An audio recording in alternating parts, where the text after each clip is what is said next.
Alright, so in this video we're checking out the Foxeer Falkor 3.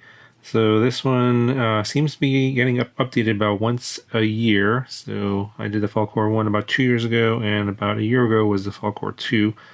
So the major differences between the Falkor 2 and the 3 is a little bit lower latency, maybe a couple milliseconds, and I obviously can't tell the difference between a couple milliseconds, and a little bit better low light. So the Falkor 2 was rated to 0.001 lux, and this Falkor 3 is rated to 0.0001 lux. So it will have better nighttime footage, and I will show you at the end of this video daytime and nighttime footage.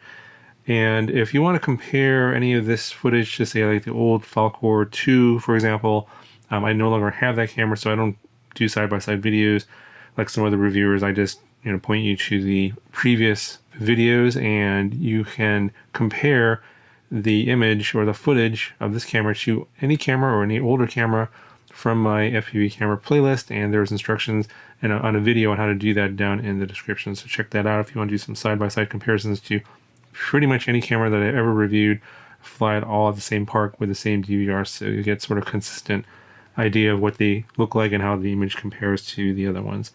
So this one here is also micro-sized, but this one comes with a M12 lens. It's a 1.7 millimeter M12 lens, and the Falkor 2 came with an M8 lens. And this one here is a 4.3 sensor native, so it has a wider field of view at 172 degrees for the 4.3 image, and then if you switch it to 16.9, it basically cuts the top and the bottom off of the image, and you get 158 degree field of view. So if you want to use the full sensor and in the camera, you want to be in the 4.3 mode to get the full image from the sensor.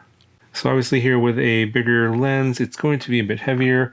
So let's see how much it weighs now. So this is a pre-production unit. So it doesn't have the sticker on the back here, but it should be pretty close to the final version. So this is coming in at 8.6 grams. So obviously with the bigger lens, it's going to be a bit heavier.